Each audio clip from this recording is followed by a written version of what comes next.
നമസ്കാരം. തനിനിറം ന്യൂസിലേക്ക് സ്വാഗതം. പ്രധാന വാർത്തകൾ. ഓപ്പറേഷൻ തൂഫാൻ ആലുവയിൽ സമീപകാലത്തെ സംസ്ഥാനത്തെ ഏറ്റവും വലിയ ലഹരിവേട്ട. 18 കോടി രൂപ വിലമതിക്കുന്ന ഹൈബ്രിഡ് കഞ്ചാവുമായി ദമ്പതികൾ പിടിയിൽ. തെരുവുനായ് കുഞ്ഞിനെ ദത്തെടുത്ത പ്രശസ്ത റാപ്പർ വേടൻ. അടാട്ട് പഞ്ചായത്തിന്റെ കാവൽ കൂട്ടായ്മ ഡോഗ് ഷെൽട്ടറിലെ നായ്ക്കുഞ്ഞിനെ ഏറ്റെടുത്തു. മഴക്കാലം എത്തിയതോടെ കണ്ണീർക്കടലിൽ കളിമൺ പാത്ര നിർമ്മാണ തൊഴിലാളി കുടുംബങ്ങൾ. കളിമണ്ണ് ലഭിക്കാത്തതും വിൽപ്പനയും ഉൽപാദനവും കുറഞ്ഞതും വെല്ലുവിളി. പ്രതിസന്ധി അകറ്റാൻ സർക്കാർ ഇടപെടൽ വേണമെന്ന തൊഴിലാളി സമൂഹം. ടോറസ് ലോറി ഇടിച്ച കാൽനടയാത്രികനായ യുവാവിന് ദാരുണാന്ത്യം. കുട്ടനാട് വാവന്നൂർ ഗാമിയോ കല്യാണ മണ്ഡപത്തിന് സമീപമാണ് അപകടം. വാർത്തകൾ വിശദമായി. ആലുവയിൽ സംസ്ഥാനത്തെ ഏറ്റവും വലിയ ലഹരിവേട്ടകളിൽ ഒന്നിൽ ഏകദേശം 18 കോടി രൂപ വിലമതിക്കുന്ന ഹൈബ്രിഡ് കഞ്ചാവുമായി ദമ്പതികൾ പിടിയിലായി. ഞാറക്കൽ സ്വദേശികളായ 39-കാരൻ ആയുഷ്, ഭാര്യ അനിഖ എന്നിവരെയാണ് പോലീസ് അറസ്റ്റ് ചെയ്തത്. സംസ്ഥാനത്തെ ഞെട്ടിച്ച് പെരുമ്പാവൂർ മാറമ്പിള്ളിയിൽ വൻ മയക്കുമരുന്ന് വേട്ട. രാജ്യാന്തര വിപണിയിൽ ഏകദേശം 17 കോടി രൂപ വിലമതിക്കുന്ന മാരകശേഷിയുള്ള ഹൈബ്രിഡ് കഞ്ചാവുമായി വൈപ്പിൻ ആറുകാട് സ്വദേശി ആയുഷ് എന്ന യുവാവിനെ പോലീസ് അറസ്റ്റ് ചെയ്തു. റൂറൽ ജില്ലാ ഡാൻസാഫും പെരുമ്പാവൂർ പോലീസും സംയുക്തമായി നടത്തിയ അതിസാഹസിക നീക്കത്തിലാണ് പ്രതി വലയിലായത്. മാറമ്പിള്ളിയിൽ വെച്ച് സംശയകരമായ സാഹചര്യത്തിൽ കണ്ടെത്തിയ ആയുഷിന്റെ സ്കൂട്ടർ ഡാൻസാഫ് സംഘം തടഞ്ഞു നിർത്തി പരിശോധിച്ചിരുന്നു. പരിശോധനയിൽ സ്കൂട്ടറിനുള്ളിൽ ഒളിപ്പിച്ച നിലയിൽ 1 കിലോ ഹൈബ്രിഡ് കഞ്ചാവ് ആദ്യം കണ്ടെത്തി. തുടർന്ന് പ്രതിയെ കസ്റ്റഡിയിലെടുത്ത പോലീസ് നടത്തിയ വിശദമായ ചോദ്യം ചെയ്യലിലാണ് ലഹരിമരുന്നിന്റെ വൻ ശേഖരത്തെക്കുറിച്ചുള്ള വിവരങ്ങളും പുറത്തുവന്നത്. ആയുഷ് കഴിഞ്ഞ ഒരാഴ്ചയായി മാറമ്പിള്ളിയിലെ ഒരു ആഡംബര ഫ്ളാറ്റിൽ മുറിയെടുത്ത് താമസിച്ചു വരികയായിരുന്നു. സ്കൂട്ടറിലെ കഞ്ചാവ് വേട്ടയ്ക്ക് പിന്നാലെ പോലീസ് ഫ്ളാറ്റിൽ നടത്തിയ പരിശോധനയിൽ ചാക്കുകളിലും പ്രത്യേക പാക്കറ്റുകളിലുമായി സൂക്ഷിച്ചിരുന്ന 16 കിലോ ഹൈബ്രിഡ് കഞ്ചാവ് കൂടി കണ്ടെത്തി. ഇതോടെ ആകെ 17 കിലോയോളം മാരക ലഹരി വസ്തുക്കളാണ് ഇവിടെ നിന്നും പിടിച്ചെടുത്തത്. ഇതേ ഫ്ളാറ്റ് സമുച്ചയത്തിലാണ് പെരുമ്പാവൂർ ASP താമസിക്കുന്നതെന്നും ശ്രദ്ധേയമാണ്. സംസ്ഥാന ചരിത്രത്തിൽ തന്നെ ഇത്രയും വലിയ മൂല്യമുള്ള ഹൈബ്രിഡ് കഞ്ചാവ് പിടികൂടുന്നത് ആദ്യമായിരിക്കുമെന്ന് എറണാകുളം റൂറൽ പോലീസ് വ്യക്തമാക്കി. വിദേശത്തു നിന്നും അന്തർ സംസ്ഥാനങ്ങളിൽ നിന്നും കൊച്ചിയിലെത്തിക്കുന്ന ഇത്തരം ഹൈബ്രിഡ് കഞ്ചാവ് പ്രധാനമായും ലക്ഷ്യമിടുന്നത് വൻകിട പാർട്ടികളെയും വിദ്യാർത്ഥികളെയുമാണെന്നാണ് പോലീസിന്റെ വിലയിരുത്തൽ. സംഭവത്തിന് പിന്നിലെ രാജ്യാന്തര ലഹരി മാഫിയ ബന്ധങ്ങളെക്കുറിച്ച് പോലീസ് അന്വേഷണം ഊർജിതമാക്കിയിട്ടുണ്ട്. തെരുവുനായ് പരിപാലന ഷെൽട്ടറിൽ നിന്നും കുഞ്ഞു അതിഥിയെ ദത്തെടുത്ത പ്രശസ്ത റാപ്പർ വേടൻ. തൃശൂർ അടാട്ട് പുഴയ്ക്കൽ പാടത്തിന് സമീപമുള്ള അടാട്ട് പഞ്ചായത്തിന്റെ കാവൽ കൂട്ടായ്മ ഡോഗ് ഷെൽട്ടറിൽ നിന്നാണ് വേടൻ ഒരു നായ്ക്കുട്ടിയെ വീട്ടിലേക്ക് കൊണ്ടുപോയത്. തെരുവുനായ് പരിപാലന ഷെൽട്ടറിൽ നിന്നും നായ്ക്കുഞ്ഞിനെ ദത്തെടുത്ത പ്രശസ്ത റാപ്പർ വേടൻ. തൃശൂർ അടാട്ട് പുഴയ്ക്കൽ പാടത്തിന് സമീപമുള്ള അടാട്ട് പഞ്ചായത്തിന്റെ കാവൽ കൂട്ടായ്മ ഡോഗ് ഷെൽട്ടറിൽ നിന്നാണ് വേടൻ ഒരു നായ്ക്കുട്ടിയെ വീട്ടിലേക്ക് കൊണ്ടുപോയത്. റാപ്പർ വേടന്റെ വീട്ടിൽ ബുദ്ധൻ എന്ന ഒരു നായയുണ്ട്. അവന് കൂട്ടായി ഇനി പുഴയ്ക്കൽ പാടത്തിനടുത്ത ഡോഗ് ഷെൽട്ടറിലെ ജാനുവും ഉണ്ടാകും. അടാട്ട് പഞ്ചായത്ത് തെരുവുനായ ശല്യം പരിഹരിക്കുന്നതിനും നായ്ക്കളെ പരിപാലിക്കുന്നതിനുമായാണ് വിവിധ ഭാഗങ്ങളിലായി ഡോഗ് ഷെൽട്ടറുകൾ സ്ഥാപിച്ചത്. ഇതിനകം തന്നെ ഏതാണ്ട് 32ഓളം നായ്ക്കുഞ്ഞുങ്ങളെ ആളുകൾ വീടുകളിലേക്ക് കൊണ്ടുപോയി കഴിഞ്ഞു എന്നാണ് വിവരങ്ങൾ. തെരുവുനായ്ക്കളെ ആട്ടിയോടിക്കുന്നതും ആക്രമിക്കുന്നതുമാണ് മനുഷ്യനെ അവ ആക്രമിക്കാനും കാരണമെന്നാണ് അടാട്ട് പഞ്ചായത്ത് അധികൃതരുടെ നിരീക്ഷണം. പുതിയ പദ്ധതി വഴി കൂടുതൽ ആളുകൾ നായ്ക്കുട്ടികളെ ഏറ്റെടുത്ത് വളർത്തുമെന്നാണ് അധികൃതർ ലക്ഷ്യമിടുന്നത്. ഇതിപ്പോ കേരളത്തിൽ ഒരു രാഷ്ട്രീയ മാറ്റം സംഭവിച്ചിരിക്കുകയാണ്. എന്ത് വിഷയങ്ങളും ആധികാരികമായി തന്റേതായ അഭിപ്രായം തുറന്നു പറയുന്ന ഒരാളാണ് വേണം.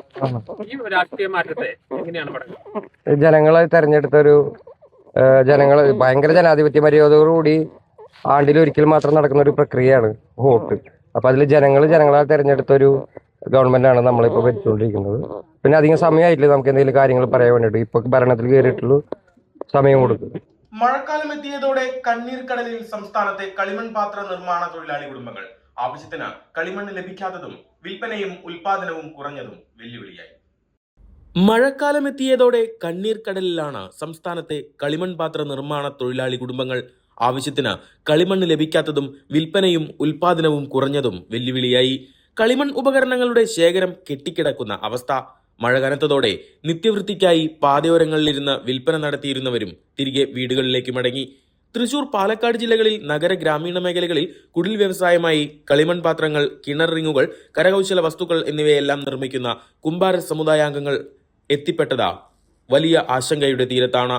മാറി മാറി വരുന്ന സർക്കാർ സംവിധാനങ്ങൾ തീർത്തും പ്രകൃതി സൗഹൃദമായ ഈ മേഖലയെ സംരക്ഷിക്കാൻ കാര്യമായ ഒരു പദ്ധതിയും ആവിഷ്കരിക്കുന്നില്ലെന്ന പരാതിയും ഇവർക്കുണ്ട്. അധിക വില നൽകിയാണ് കളിമണ്ണ് നിർമ്മാണശാലകളിൽ എത്തിക്കുന്നത്. ഇടനിലക്കാരുടെ ചൂഷണവും ഇവർക്ക് വെല്ലുവിളിയാണ്.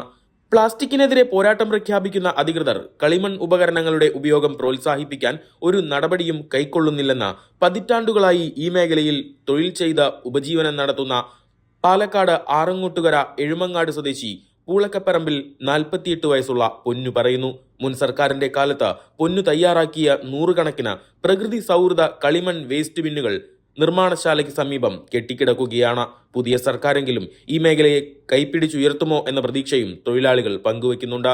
ശില്പികളെ വെല്ലുന്ന കരവിരുതിൽ പ്രകൃതി സൗഹൃദ കളിമൺ ഉപകരണങ്ങൾ തയ്യാറാക്കുന്ന തൊഴിലാളി സമൂഹത്തെ കൈപ്പിടിച്ചുയർത്താൻ ഇടപെടൽ വേണമെന്ന ആവശ്യം വിവിധ കോണുകളിൽ നിന്നും ശക്തമാവുകയാണ്.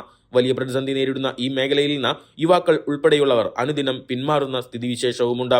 പ്ലാസ്റ്റിക്കിനെതിരെ യുദ്ധം പ്രഖ്യാപിക്കുന്നവർ ബദൽ സംവിധാനമായ ഈ മേഖലയുടെ തകർച്ചയിലേക്ക് എത്തി നോക്കുന്നില്ല എന്നതാണ് യാഥാർത്ഥ്യം. നമുക്ക് മണ്ണ് കിട്ടാൻ ഭയങ്കര ബുദ്ധിമുട്ടാണ്. അപ്പോൾ അതേപോലെ എല്ലാ നമ്മളിപ്പോൾ ഈ കമ്പോസ്റ്റിൻ്റെ പോട്ടുകൾ പണിത് പഞ്ചായത്തിലും മുനിസിപ്പാലിറ്റിയിലൊക്കെ ഇറക്കേണ്ടതായിരുന്നു, കോർപ്പറേഷനിലൊക്കെ. അതൊക്കെ ഇപ്പോൾ നിർത്തിയിട്ട് പ്ലാസ്റ്റിക്കിൻ്റെ ഇറക്കുക, ഗവൺമെൻറ് തന്നെ ഓർഡർ ആക്കുക, പ്ലാസ്റ്റിക് നിരോധിക്കുക, പിന്നെ അവരുടെ ആ സാധനങ്ങൾ തന്നെ എടുക്കുക. നമ്മളിവിടെ എത്ര സാധനങ്ങളൊക്കെ എത്തിക്കെടുക്കണം. നമുക്കിപ്പോൾ എന്താ അവർ ചെയ്യണത്? ഒന്നും ചെയ്യണതില്ല. കാരണം മണ്ണിൻ്റെ കാര്യത്തിൽ അവരൊരു ഇതുമില്ല. പിണറായി മന്ത്രിസഭ വന്നപ്പോൾ അവരന്ന് മുഖ്യമന്ത്രി മൺപാത്ര തൊഴിലാളികൾക്ക് മണ്ണിൻ്റെ കാര്യങ്ങളൊക്കെ റെഡിയാക്കണം എന്നൊക്കെ പറഞ്ഞ് ഇതാക്കിയായിരുന്നു. ഈ ഗവൺമെൻറ് ഇപ്പോൾ കയറിയിട്ടല്ലേ ഉള്ളൂ, ഇതിൻ്റെ കാര്യങ്ങൾ നമുക്ക് എങ്ങനെയാണെന്ന് അറിയില്ലല്ലോ.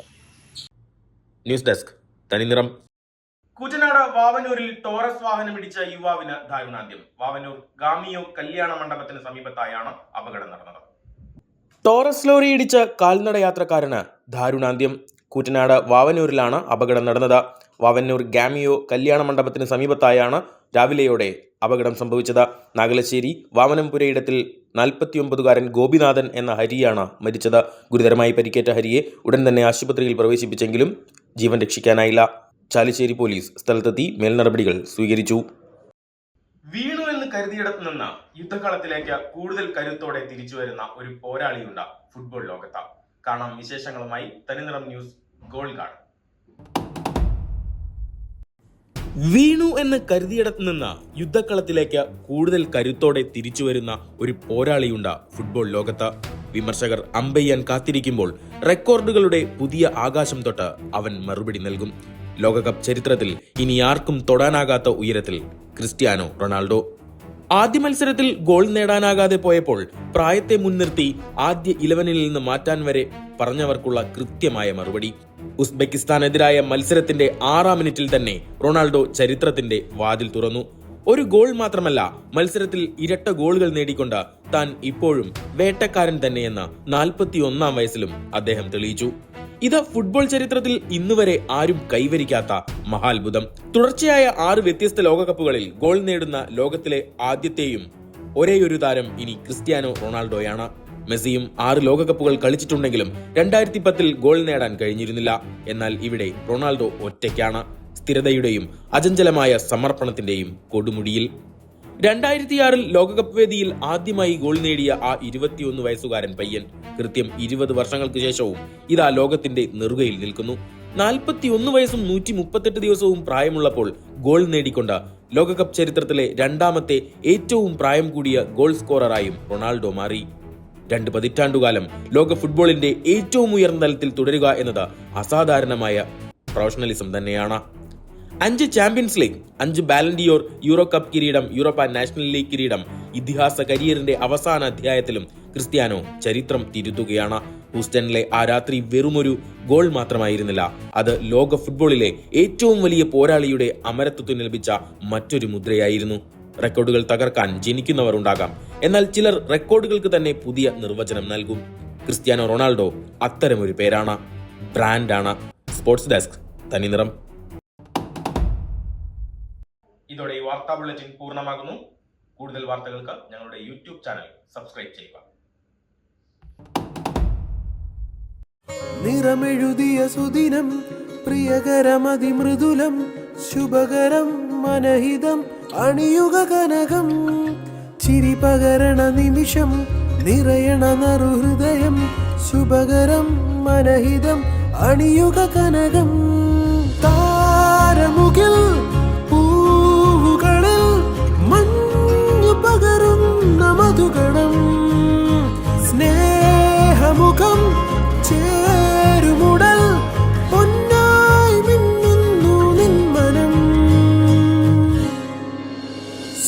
Swarnamukhi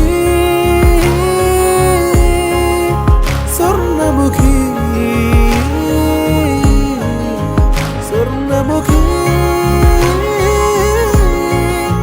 Swarnamukhi Swarnamukhi gold and diamonds, സൂര്യപ്രഭയുടെ സ്വർണ്ണമുഖം.